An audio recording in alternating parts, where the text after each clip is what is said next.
morning everybody. Well, the postman has just been and he's brought the new convex dies for the Durston Bangle forming set. So so firstly, before we look at the convex dies, we've got to understand that the dies actually fit onto the Durston Bangle forming set, which comprises of mainly the carrier rod. Okay, so the carrier rod fits into your vise. I can't do that one-handed, but I should pop that in now in a second. So the washers stay up against the carrier rod to protect it from the vise. That fits in there, you tighten up, and then you slide your die onto the end. So that's the carrier rod in place. These little Allen bolts, they just drop down through into the jaws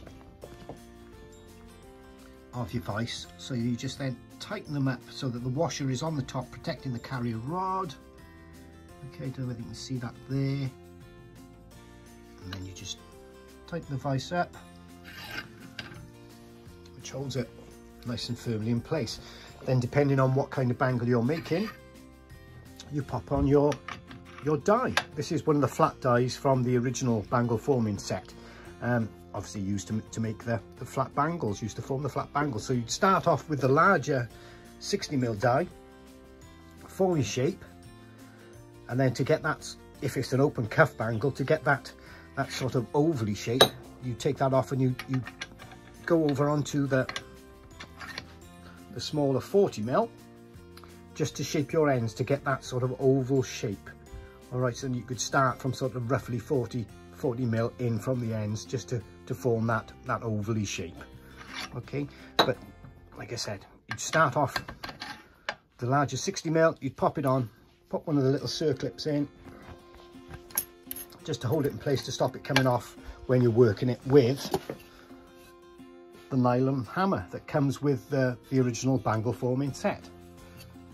Okay, on the bangle that I'm going to make now in a moment, I'm going to use the rawhide mallet just to form the outer shape, because I'm not quite sure whether I'm going to have a nice smooth finish yet or whether I'm going to put texture on. So just to make sure that I don't get any marks on, I'm going to use the rawhide mallet. But usually I'd use this, the nylon mallet.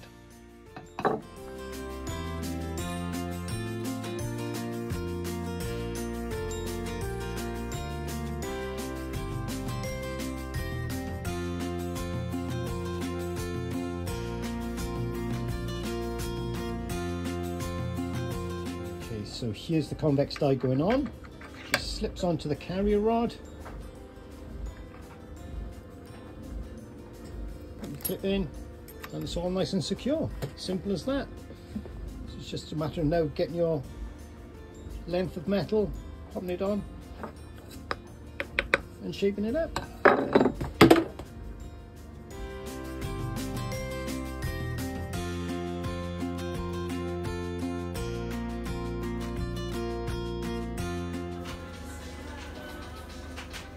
So I've just got some, it's not too thick, it's 1.1mm silver sheet, and I've just taken it around the smallest convex shape there, and it's working really well. Really pleased with that, because it's not the widest of bangles, but it's given it a nice form, nice shape.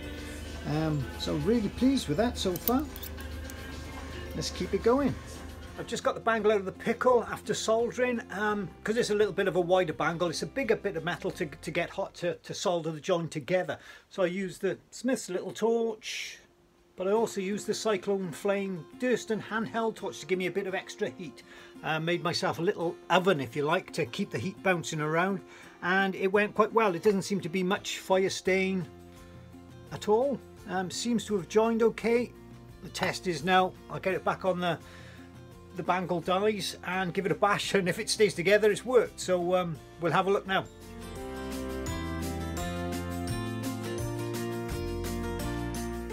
This is the open cuff version of the convex bangle I'm working on, using the new dies from Durstontools. It's worked very well. A long way from finished yet, but very pleased with the shape and the form. Really nice.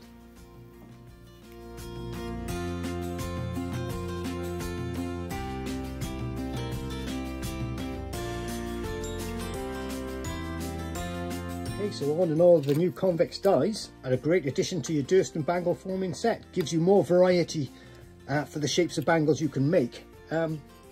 Fantastic. Very quickly, very easily shape up these bangles using the set. Great addition to the workshop.